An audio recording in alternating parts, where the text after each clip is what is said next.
nosso clamor. Amém? Eu quero falar nessa noite a respeito, o tema da palavra é Jesus. E a gente vem para a casa do Senhor para falar sobre Jesus.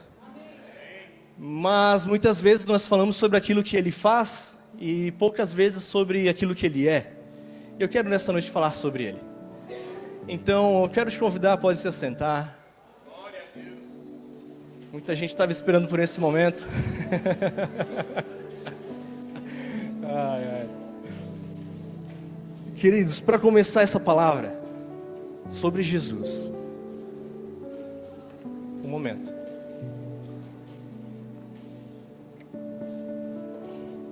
Quem Ele é? Quem Jesus é para você? E essa é uma pergunta muito importante porque para alguns Ele foi apresentado como uma figura folclórica.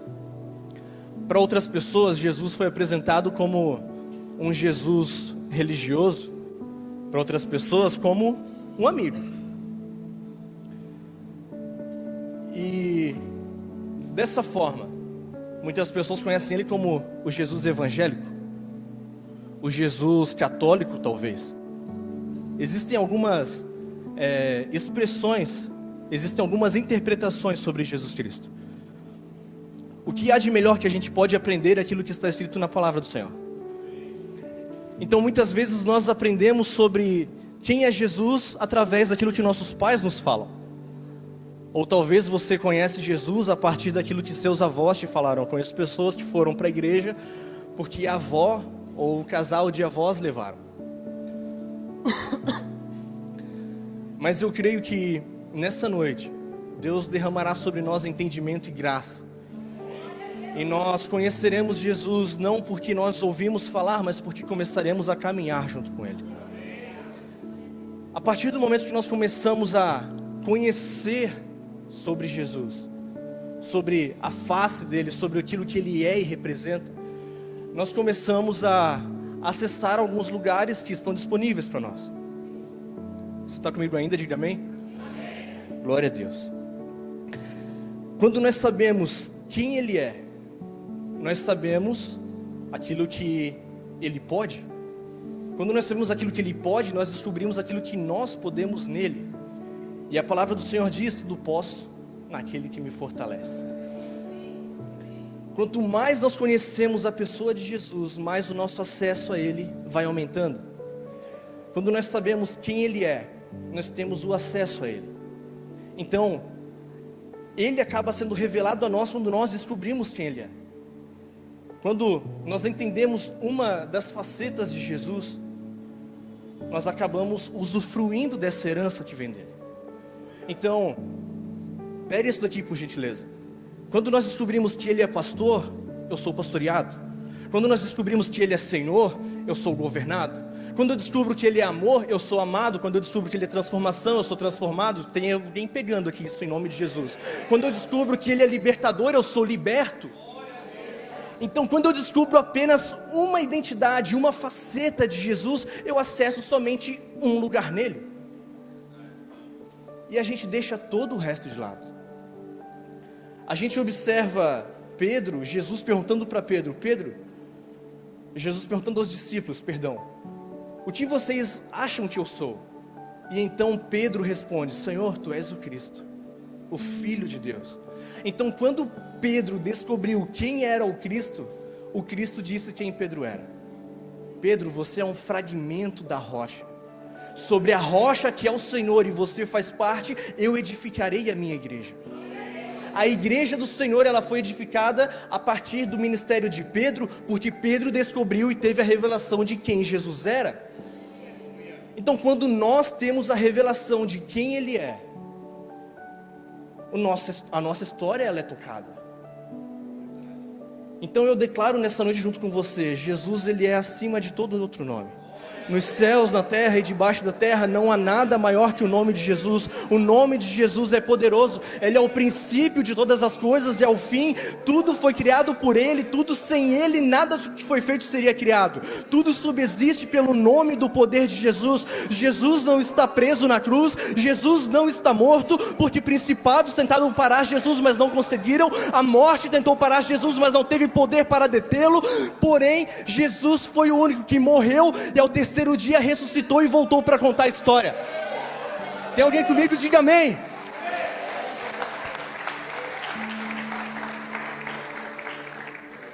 Misericórdia, está quente, né, irmão?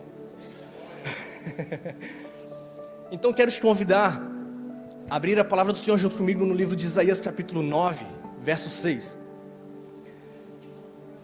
Nesse texto, é um texto pequeno, mas que eu acredito que vai ser o suficiente para nós passearmos sobre ele. Isaías capítulo 9, verso 6. Nesse texto nós vamos desfrutar de algumas revelações bíblicas, talvez algumas chaves nessa noite. Isaías é um profeta ao qual Deus deu uma palavra para um tempo vindouro. Nós precisamos entender que existem muitas promessas a partir de Isaías para o Messias. E essas promessas, todas as promessas, Jeremias, todos os demais profetas, a respeito do Messias, se cumpriram na vida de Jesus. Tudo apontava para Jesus. Ele viveu tudo o que os profetas revelaram. Maldito é aquele pregado no madeiro. Bendito é aquele que veio de um ventre virgem. Então, quando nós entendemos que o caminho de Emaús estava voltando dois homens para casa, a caminho de Emaús, e Jesus começa a caminhar junto com eles. Jesus já ressuscitado. Presta atenção, porque o caminho de Emaús é um caminho de retrocesso, é um caminho de derrota, é um caminho de desânimo. Eles estavam desanimados. E então Jesus ressuscitado começou a indagar eles, perguntando: por que vocês estão assim? Não estava escrito que maldito é aquele pregado no madeiro? Não está escrito que era preciso que ele fosse morto? Por que vocês ainda não entenderam? Mas quando eles estavam chegando em casa, Jesus estava como quem ia para casa, ia embora. E eles convidaram Jesus para entrar. Que maravilha essa oportunidade que eles tiveram de convidar Jesus para entrar em casa. Quando nós convidamos Jesus para entrar na nossa casa, a história dela muda. E então a palavra do Senhor diz que quando Jesus ele estava cortando o pão, então rapidamente aqueles dois tiveram a revelação: ei, não era ele que quando falava os nossos corações ardiam? É o próprio Jesus que está aqui. Foi um tempo de mesa, que eles então descobriram não aquilo que o Messias estava falando, mas aquilo que ele estava fazendo, a forma como estava se expressando. Quando nós falamos que Jesus é amor, e nós entendemos que encontramos amor nele, nós nos tornamos amados, nós entendemos a pessoa dele na cruz. O que fez esses dois rapazes a caminho de Emaús desanimarem não foi nada mais, nada menos do que se esquecer das promessas que Deus tinha a respeito do Messias. Muitas vezes nós desanimamos no nosso caminho. Nós achamos as lutas muito maiores do que elas são, porque nós olhamos com olhos de baixo para cima. E quando nós olhamos do natural para cima, nós vemos os gigantes muito maiores do que eles são. Mas quando nós nos lembramos daquilo que a palavra está escrita, meu amigo, ali nós começamos a acessar lugares e promessas do Senhor para nós. Os planos de Deus são maiores e melhores.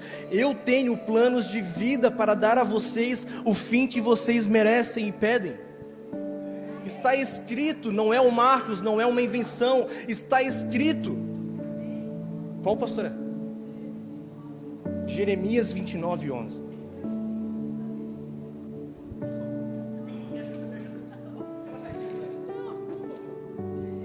Jeremias 29:11, né? Que ele diz: eu é que sei os pensamentos que tenho a vosso respeito, pensamento de paz e não de mal, para dar o fim que vocês desejam.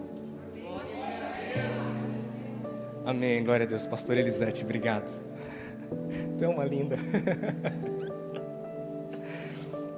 Queridos, quando nós entendemos quem Jesus é na nossa jornada de fé, aqui não é a nossa linha de chegada, é o nosso ponto de partida.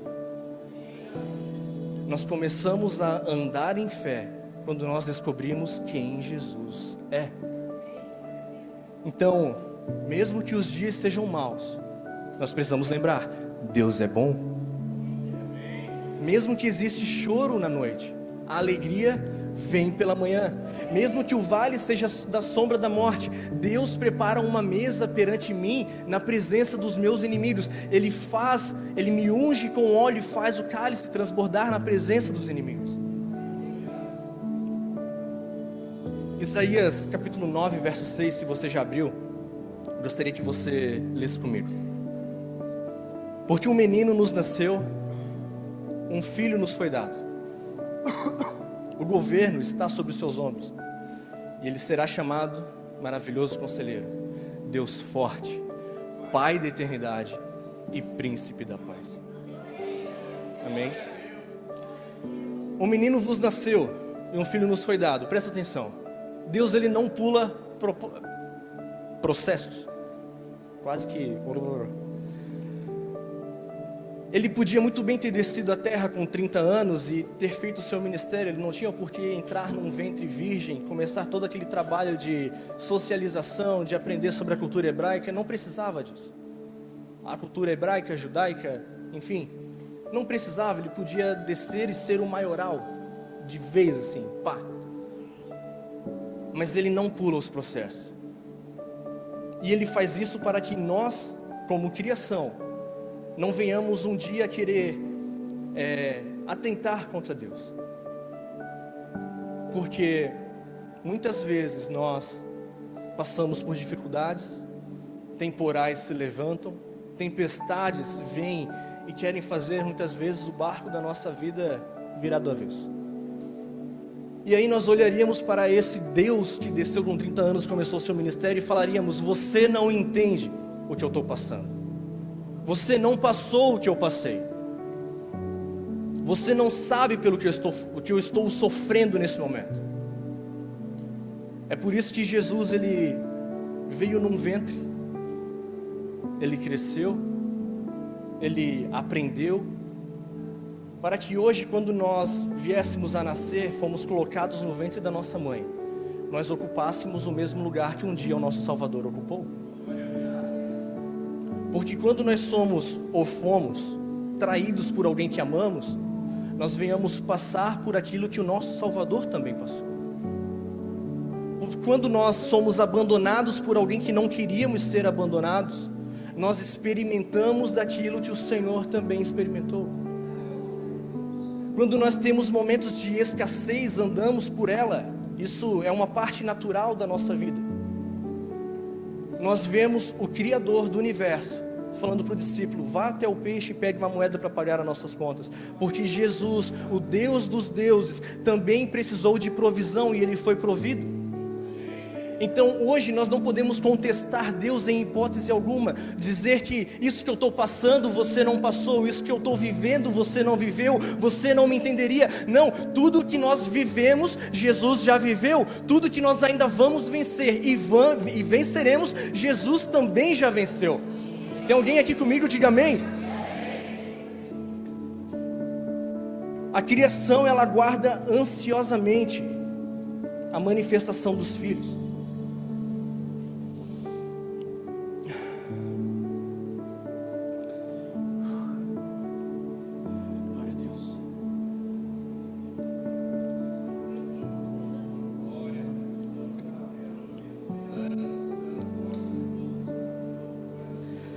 Pega uma boca seca dessa. Ah, misericórdia. Queridos, quando nós entendemos isso, nós vimos que aquele que era filho de Deus se fez pecado, para que nós que só éramos pecadores, recebêssemos justiça de Deus. Quando aquele que era bendito se tornou maldição, aqueles que eram malditos se tornaram bênçãos. Quando aquele que era suprido de honra, glória e esplendor começou a ter escassez, nós que caminhávamos em escassez podemos ser supridos de todas as bênçãos da parte do Senhor. Então, Ele tomou um lugar que era nosso para que nós tenhamos um lugar que é junto dEle. Esse é o tamanho do amor de Deus, e nós começamos a entender aquilo que Jesus é para nós. Amém?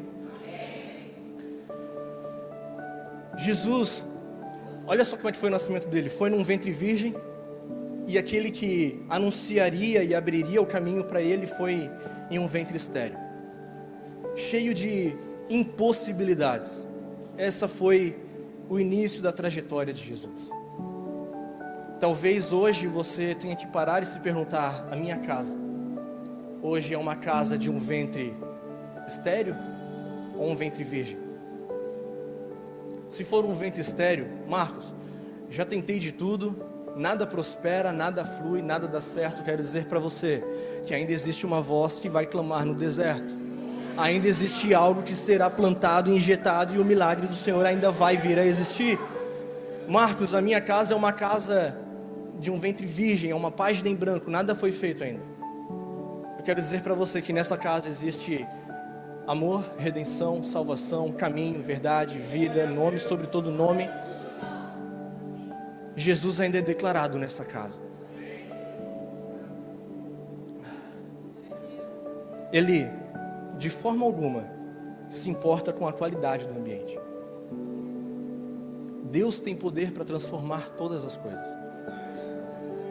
Ele transforma um pecador em um salvo. Foi assim com Saulo. Quem aqui lembra da história de Saulo? Estava a caminho de Damasco. Tem uma música que está vindo muito na minha cabeça agora. Eu acho que quem é mais novo vai pegar. De perseguidor a proclamador. Jesus pega um homem como Saulo, um cara que conhecia toda a cultura judaica. Ele era um fariseu com pedigree. Aquele ali era uma tristeza. Estava querendo caçar os apóstolos que antes eram discípulos de Cristo, para matar e talvez só trazer preso para humilhar em praça pública. Muitos morreram crucificados. Teve o Estevão até mesmo que morreu apedrejado por causa de Saulo. E Jesus se revela a Saulo. E agora já não é mais Saulo, agora ele se chama Paulo, porque uma nova identidade foi feita para ele. E agora a gente observa Paulo plantando igrejas, discipulando pessoas, edificando lugares, cuidando de famílias, restaurando a palavra do Senhor. O Novo Testamento, mais da metade foi escrito por Paulo. Quem era Paulo? Glória a Deus. Assim, um menino nos nasceu, e um filho nos foi dado. Um filho fala a respeito de filiação. Nós fomos enxertados na família de Cristo. E essa é a única filiação, é o único espírito de adoção, ao qual vai além de uma aliança de adoção. Porque imagina você adotou um filho, e de repente passam algumas semanas, ou talvez um mês, e você vai fazer um teste de DNA nesse filho, e você descobre que o seu sangue corre na veia desse filho adotado. Isso não existe de forma natural, mas através do espírito da adoção, nós passamos a ser parte da família de Jesus. Glória a Deus. Deixa eu ler para você Romanos 8, 15 e 17. Porque não recebestes o espírito de escravidão, para viverdes outra vez atemorizados, mas recebestes o espírito da adoção, baseados no qual clamamos: Abba, Pai. O próprio Espírito testifica ao nosso espírito que somos filhos de Deus. Ora, se somos filhos, somos também herdeiros, herdeiros de Deus e co-herdeiros em Cristo, Se com Ele sofremos, também com Ele seremos glorificados. Presta atenção, nós não somos um descuido da natureza, nós fomos escolha do Senhor. Paulo ele está falando para os romanos, e nós precisamos nos atentar a um detalhe muito importante sobre a cultura dos romanos. Paulo está falando isso para os romanos, para que eles entendam que, eu vou trazer você para esse cenário de Roma nesse momento. Você pode ter um filho biológico. Entretanto, você adotar um filho no cenário de Roma era um poder, um nível ainda maior de responsabilidade para os pais. Por quê? Porque um filho biológico, ainda que muitas vezes não, mas pode acontecer, pode ser gerado através de um descuido. Talvez ele não foi projetado para nascer. Talvez através de um erro foi feito um filho biológico. Agora, os romanos eles entendiam que um filho adotado, não.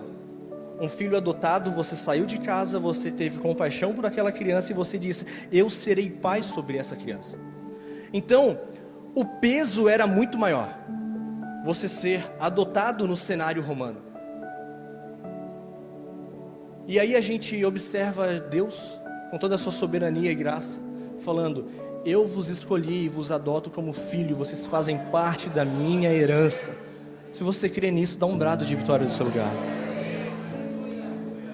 Um menino vos nasceu, um filho nos foi dado, o governo está sobre os seus ombros.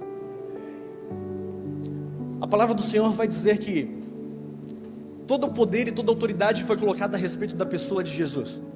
Mateus 28:18 vai falar que toda a autoridade foi me dada nos céus e na terra. E então ele deixou a grande comissão para os discípulos, portanto vão e façam discípulos em todas as nações, batizando-os em nome do Pai, do Filho e do Espírito Santo. A palavra vai dizer que melhor é o fim das coisas do que o começo delas. Sabe por quê? Sabe como termina? Todo o poder e toda a autoridade dos céus, da terra e debaixo da terra foi colocado sobre os ombros de Deus, de Jesus. Mas no final está escrito que tudo foi colocado debaixo dos seus pés. O que isso quer dizer? Que existe um peso a ser carregado, porém Jesus venceu.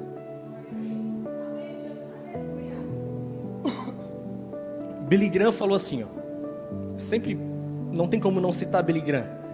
Eu já li o último livro da Bíblia. Fique em paz, vai terminar tudo bem. Se Jesus for o centro da tua história, fique em paz, vai ficar tudo bem. Talvez a tua história não tenha começado bem, tenha começado mal, mas fica tranquilo. Se Jesus for o centro da tua história, vai terminar tudo bem. Talvez o teu casamento tenha começado mal, fica tranquilo. Se Jesus for o centro da tua história, vai terminar tudo bem. Por isso eu quero declarar com você nessa noite. Quem aqui crê que esse é um ambiente profético, é um ambiente santo do Senhor? Então com as mãos levantadas eu quero te convidar a dizer debaixo dos meus pés, a cada palavra que eu dizer, amém? Depressão e pensamentos de morte, divórcio e quebra de alianças, escassez e mentalidade de falta, frieza, cansaço e desânimo espiritual, palavra maldita contra você, palavras de feitiçaria, toda tempestade, todo deserto, todo gigante, tribulação, retaliação, tudo que nos cerca. Deus já estabeleceu, repita isso comigo, Deus já estabeleceu sobre a igreja governo e autoridade para governar todas as estações. Deus já estabeleceu sobre a igreja governo e autoridade para governar sobre todas as circunstâncias e sobre todas as estações. Você pode aplaudir o nome do Senhor?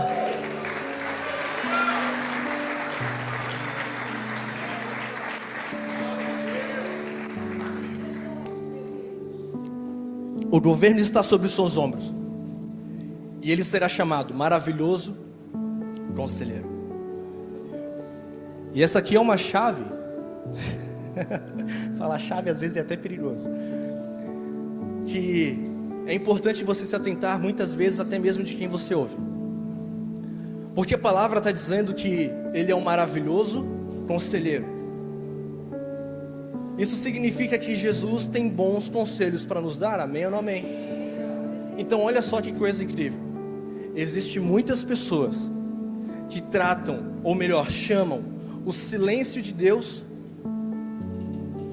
quando Deus está chamando de falta de intimidade. Eu vou repetir para você.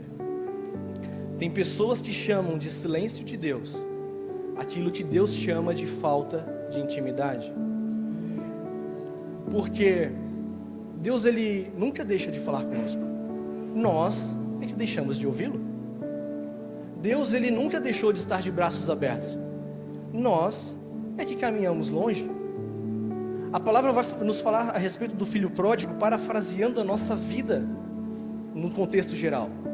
O pai todos os dias estava à espera do filho. O filho é que estava longe. Mas quando o filho voltou, o pai estava pronto para receber, colocar uma sandália nos pés, um anel no dedo, vestes limpas. Assim é o pai sobre nós. Eu acredito que você já deve ter ouvido, para algumas pessoas é novidade, para outras já não. Mas existe um contexto que vai falar a respeito de uma criança que está andando com o seu pai e ela olha para o céu e vê um avião de longe. Já ouvi algumas vezes você falando isso, mãe. E ela olha para o céu e fala: pai, por que o avião é tão pequeno? E o pai fala: não, o avião não é pequeno, a gente só está longe dele. Então o pai pega a criança e leva no aeroporto. E no aeroporto a criança fica: uau, como ele é enorme, pai. E o pai fala: ele continua sendo do mesmo tamanho. A diferença é que agora nós estamos perto. Eu quero te convidar nessa noite não a ser como esse pai e esse filho que foram no aeroporto e viram o avião de perto. Nesse contexto o avião é Deus. Mas eu quero te convidar a fazer diferente, a embarcar no avião, a estar dentro de Deus. A palavra do Senhor diz que há abrigo e proteção para aqueles que se refugiam no Senhor. Salmos 91, aquele que habita no esconderijo do Altíssimo, na sombra do Onipotente descansará. Tem pessoas que não descansam porque não querem habitar em Deus. Tem pessoas que não se movem, não andam para frente porque não querem ouvir Deus. Moisés, eu vou citar Moisés aqui novamente. Eu já citei nas pregações passadas, mas a gente observa Moisés.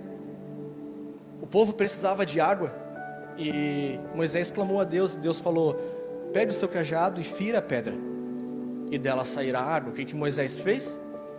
Feriu a pedra e dela saiu água. Na segunda vez, Moisés precisou de novo e foi recorrer a Deus. Deus, e agora o que eu faço para conseguir água para o povo? E Deus falou: Moisés, pegue o seu cajado e fira a rocha.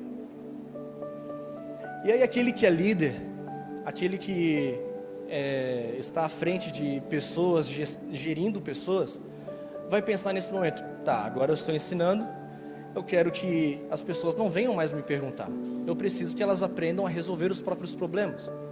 Poxa, já falei uma vez, já falei a segunda, vem me perguntar a terceira, não precisa, né? E aí eu imagino Moisés com espírito de líder, precisando de água pela terceira vez. Todo mundo gritando ao ouvido: Moisés, eu quero água, Moisés. Moisés, o povo tem sede. O que Moisés faz? Vai perguntar para Deus? Não. Espera aí, eu já aprendi como é que faz. É só ir lá e ferir a água, e ferir a rocha. E aí a gente observa nas escrituras Deus dizendo: não, agora você não vai ferir, agora você vai falar com a rocha e de dela vai sair água. Moisés, ele até escuta, mas ele não ouve, porque Moisés já tinha aprendido o que era para fazer. Deus já havia dado uma ordem para Moisés das outras vezes. Moisés já tinha aprendido o que dava certo. Moisés pecou quando bateu na rocha? Não. Mas Moisés agiu em desobediência. A desobediência é um pecado.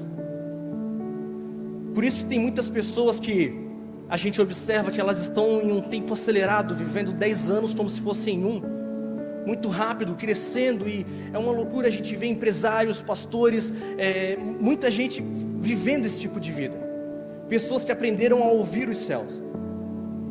Porém a gente também observa que muitas pessoas já viveram algo extraordinário, algo incrível, algo grande, e estagnaram na vida, porque por algum momento a nuvem se passou e ele ficou com aquilo que uma vez ouviu o Senhor falar e não acompanhou mais a nuvem. As movimentações dos céus, elas mudam. Deus está sempre falando conosco. Se nós não buscarmos ouvir dele, meu irmão, como que a gente ouve do Senhor? Dobrando o joelho, lendo a palavra, é o básico que funciona. A gente quer ir para uma conferência, a gente quer buscar uma mentoria, para buscar algo extraordinário, algo diferente, algo que ninguém sabe, quando nem o básico a gente não faz, que é o feijão com arroz. Misericórdia. É bem isso. E ele será chamado maravilhoso conselheiro, Deus forte. E aqui, meu irmão, eu preciso deixar uma frase de Max Lucado, um incrível escritor, best-seller de muitos livros. Se olharmos para os nossos gigantes, tropeçaremos, mas se olharmos para o nosso Deus, certamente os gigantes tropeçarão. Essa frase, ela não negligencia a existência dos problemas, muito pelo contrário, ela não dá aos problemas um lugar de influência sobre a nossa história. Os problemas, eles continuam sendo problemas, só que eles não têm mais a palavra final sobre a nossa história. Da mesma forma, a doença continua sendo doença, só que ela não tem mais a palavra final sobre a nossa história. A crise continua sendo crise, mas eu sei os pensamentos que Deus tem ao meu respeito. Amém? E aí a gente precisa tomar muito cuidado, porque por um curto momento da história, nós como igreja compramos algo muito perigoso, que normalmente nós entendemos que o povo de Deus é um povo alienado, e nós compramos isso. Mas sabe o que de fato é uma alienação e muito triste e ruim? É que muitas vezes existem pessoas que vêm à casa do Senhor, mas ainda continuam olhando para fora. Tem pessoas que já mudaram de lado, mas continuam olhando para o outro lado. Como pode nós virmos a casa do Senhor, vermos pessoas sendo transformadas a partir daquilo que Ele faz, observarmos as promessas e não tomarmos posse dela? Não acessamos isso porque não queremos ter a vida transformada. Muitas vezes temos medo daquilo que nossos amigos vão falar, nossa família vai falar, temos medo do que nosso chefe pode pensar, temos medo do que pessoas vão dizer, e esquecemos aquilo que o Todo-Poderoso quer fazer conosco, que é estar perto de nós. Não tem alienação pior do que essa. Isso devia ser a pior vergonha que existe. É virmos à casa do Senhor toda semana e não buscarmos viver aquilo que ouvimos a pregar. Tem muitas pessoas que vêm aqui para cumprir horário e conhecem o Jesus evangélico de quarta e domingo, mas na segunda, na terça, na quinta, na sexta, no sábado, vivem uma vida completamente desorganizada e falsa, tentando alegrar pessoas com as quais já nem se importam muito com a sua felicidade. Deus forte. Salmos 46, verso 1, eu preciso ler isso aqui para você. À medida que você vai ouvindo, você vai pegando, em nome de Jesus. Deus é o nosso refúgio e fortaleza, socorro bem presente na angústia, pelo que não temeremos, ainda que a terra se mude, ainda que os montes se transportem para o meio dos mares, ainda que as águas rujam e se perturbem, ainda que os montes se abalem pela sua braveza. Há um rio cujas correntes alegram a cidade de Deus, o santuário das moradas do Altíssimo. Deus está no meio dela, não será abalado. Deus ajudará ao romper da manhã, as nações se embraveceram, os reinos se moveram. Ele levantou a sua voz e a terra se derreteu. O Senhor dos exércitos está conosco, o Deus de Jacó é o nosso refúgio. Vinde e contemplai as obras do Senhor, que desolações tem feito na terra. Ele faz cessar as guerras até o fim da terra, quebra o arco, corta a lança, queima os carros no fogo. Aquietai-vos e sabei que eu sou Deus. Serei exaltado sobre as nações, serei exaltado sobre a terra. O Deus de Jacó é o nosso refúgio. Amém? Aleluia!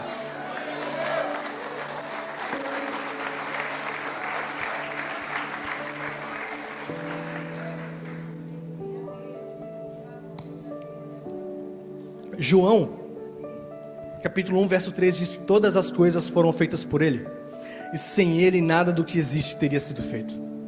Hebreus 1:3, o Filho é o resplendor da glória de Deus e a expressão exata do seu ser, sustentado em todas as coisas por meio da sua palavra poderosa.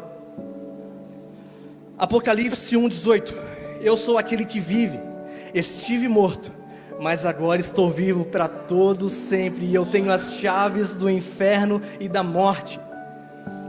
Colossenses 2:15, ele despojou as autoridades e poderes malignos, fazendo de todos eles um espetáculo público, triunfando sobre eles na cruz do Calvário. Filipenses 2:9, por isso Deus o exaltou à mais alta posição, Ele deu um nome que está acima de todo nome, para que ao nome de Jesus todo joelho se dobre, nos céus e na terra e debaixo da terra, e toda língua confesse que Jesus é o Senhor, para a glória de Deus Pai. 1 Coríntios 15:24, então virá o fim,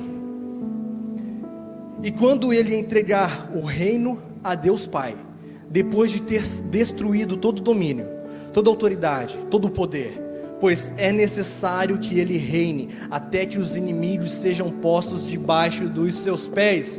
Amém ou não amém?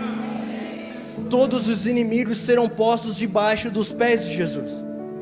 Todo governo está sobre os seus ombros, mas todo governo, toda autoridade, toda potestade, todo poder maligno, toda obra de feitiçaria, toda doença, toda crise, tudo está será colocado debaixo dos pés de Jesus. E Ele derramou essa autoridade sobre nós quando Ele disse: vão e preguem o evangelho a toda criatura, porque eu estarei com vocês até a consumação dos tempos. Ele nos deu autoridade e poder no nome dEle para fazer todas as coisas.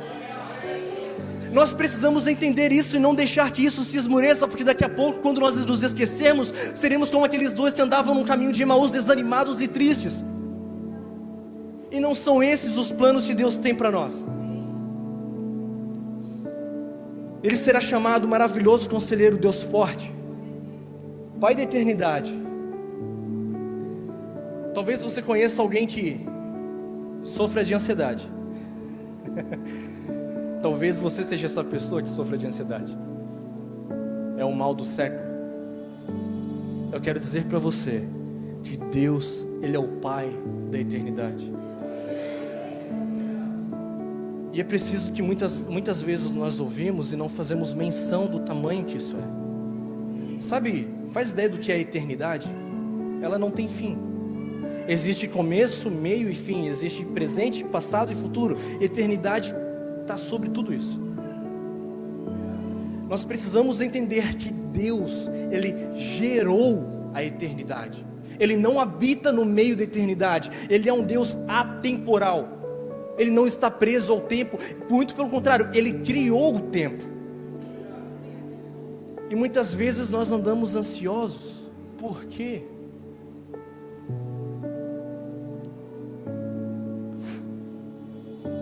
Se você parar para pensar, com o que Jesus trabalhava, e Ele não andava ansioso. Jesus trabalhava com prego, martelo e madeira, os mesmos elementos que o mais tarde o crucificariam. A vida inteira Ele trabalhou com aquilo que um dia o mataria, e Ele não andou ansioso. É por isso que quando eles estavam no barco e a tempestade começou a mexer e mandar as ondas, os discípulos todos ficaram apavorados e Jesus dormia. Jesus, Ele sabia qual era o propósito dele. Jesus, ele sabia qual era o fim dele. Ele sabia aquilo que o Pai pensava a respeito dele, pois ele estava no Pai e o Pai estava nele. É por isso que ele diz: todo aquele que quiser ver ao Pai, venha a mim. Como assim? Como que eu vou mandar você ir para algum lugar aonde eu estarei lá, mas sem você vir a mim? Se você quer ver ao Pai, venha a mim. É porque mesmo em momento de forma humana, Jesus, ele se encontrava com o Pai. Se você quisesse ir até o Pai, você iria encontrar Jesus ao lado. Jesus, ele sabia exatamente o seu começo, o seu meio e o seu fim. Por isso que a cruz, ela nunca foi um problema. A cruz sempre foi uma promessa. Era uma promessa que o Messias seria crucificado e toda a terra estaria debaixo dos seus pés. Por isso ele foi exaltado, porque não foi encontrado mácula, não foi encontrado mancha, não foi encontrado pecado. Ele fez tudo como deveria ser feito, como um cordeiro sem mácula, sem mancha. Ele se entregou. É por isso que o inferno treme, porque nada matou Jesus. Nada teve o poder de tirar a vida de Jesus, porque ninguém tirou aquilo que Ele mesmo entregou, por amor a mim e por amor a você. É por isso que a gente encontra no texto bíblico: uns confiam em carros, outros em cavalos, mas a igreja do Evangelho Quadrangular de Penha confia e faz menção no nome do Senhor Jesus. Se você crê, diga amém em nome de Jesus. Príncipe da paz, maravilhoso conselheiro, Deus forte, Pai da eternidade, Príncipe da paz. No latim, príncipe significa príncipes. É aquele que vai primeiro, é aquele que vai à frente. E nós precisamos entender isso aqui porque é muito importante. Aliás, toda a palavra foi importante, amém? Mas presta atenção nisso aqui, por gentileza. A palavra de Deus diz que a paz se estabelece no ambiente em que Jesus é declarado. Então, se Jesus não é declarado, a gente não usufrui da paz. Por isso nós precisamos declarar Jesus sobre as nossas coisas, declarar Jesus sobre a nossa casa, sobre o nosso casamento, sobre a nossa vida, sobre a nossa história ou trajetória, sobre os nossos negócios. Declare o nome de Jesus. Deixe com que a paz entre na sua vida, pois Deus, ele tem a paz que excede todo entendimento.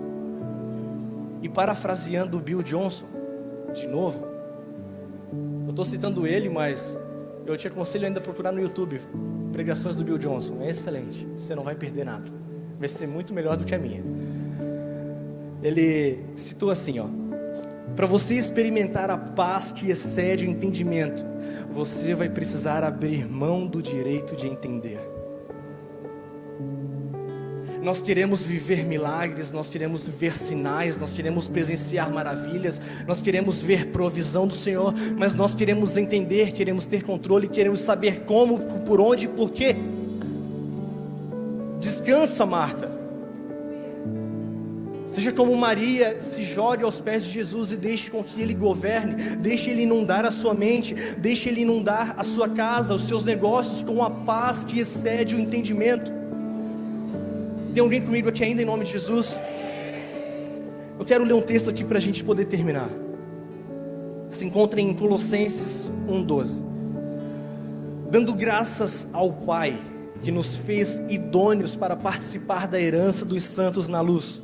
Ele nos tirou da potestade das trevas e nos transportou para o reino do Filho e do seu amor, em quem temos a redenção pelo sangue, a saber, a remissão dos pecados, o qual é a imagem do Deus invisível, o primogênito de toda a criação, porque nele foram criadas todas as coisas, que há nos céus e na terra, visíveis e invisíveis, sejam tronos, sejam domínios, sejam principados, sejam potestades, tudo foi criado por ele e para ele, e ele é antes de todas as coisas. E todas as coisas subsistem por ele, e ele é a cabeça do corpo, que é a igreja.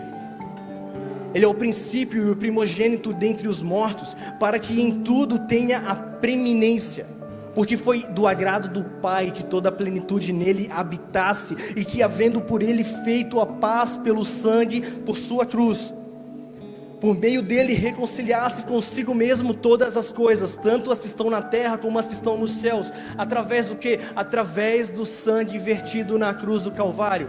Eu convido você a ficar de pé nesse momento.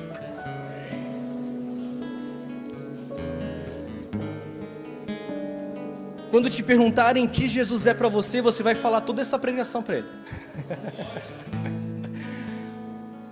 Jesus, ele é o nosso tudo. Mas nós precisamos entender que, além de ele ser amor, redenção, salvação, provisão, ele é Jeová Nissi, ele é a nossa bandeira, ele é o Deus conosco. Quando a gente se sente sozinho é porque nós não entendemos que ele é o Deus Emanuel, ele é o Deus conosco. Preciso que você entenda nessa noite que nós fazemos parte de uma família, que é a família de Deus. Somos herdeiros de Deus e co-herdeiros com Cristo Jesus. Então talvez quando te perguntarem quem é Jesus para você, você pode dizer: ele é minha família, ele é meu tudo. Eu vi um Reels e talvez alguns aqui já tenham visto, mas faz muito sentido. Perguntaram para um rapaz ao vivo, um rapaz ou uma moça, eu não lembro, eu tenho uma memória um pouco ruim para essas coisas. Se eu te desse 30 milhões para você usar da maneira como você quisesse, você aceitaria? Só teria um porém. Quando você acordar, toda a sua família e os seus amigos não estarão mais vivos. Você aceitaria esses 30 milhões? Esse rapaz falou: não aceitaria. Deus o livre, vou perder todo mundo por 30 milhões. Então, isso serve para nós percebermos o quão rico nós somos. Porque talvez a maioria aqui, 100%, eu digo, não aceitaria também. E nós precisamos entender que Jesus também é nossa família. E Ele deu tudo o que Ele tinha, tudo o que Ele era, por amor a mim e a você. Amém? Jesus, nós te adoramos, Pai. Rendemos graças ao Teu nome, louvamos Ele, pois Jesus, Tu és tudo para nós. Nós entendemos, Jesus, que tudo o que falta em nós está em Ti, na expressão de quem Tu é, porque somente quem nos um dia viu inteiro sabe o que está faltando quando nos vê em cacos. Jesus, Tu sejas engrandecido, louvado, e Senhor Jesus, que a nossa história possa ser transformada a respeito da menção que sabemos do nome do Senhor. Jesus, que possamos viver algo extraordinário, não por causa da nossa história, mas para que o Teu nome seja glorificado em nós. Faça-nos cartas vivas, faça-nos testemunhos vivos, Senhor Jesus, que há um mundo lá fora que aguarda ansiosamente não a Tua volta, mas aguarda a manifestação dos filhos de Deus, possa me ver, possa me enxergar como toda essa casa aqui, como filho e filha amada do Senhor, que possa resplandecer a Tua glória, em nome do Pai, do Filho e do Espírito Santo de Deus. Aplauda o Senhor.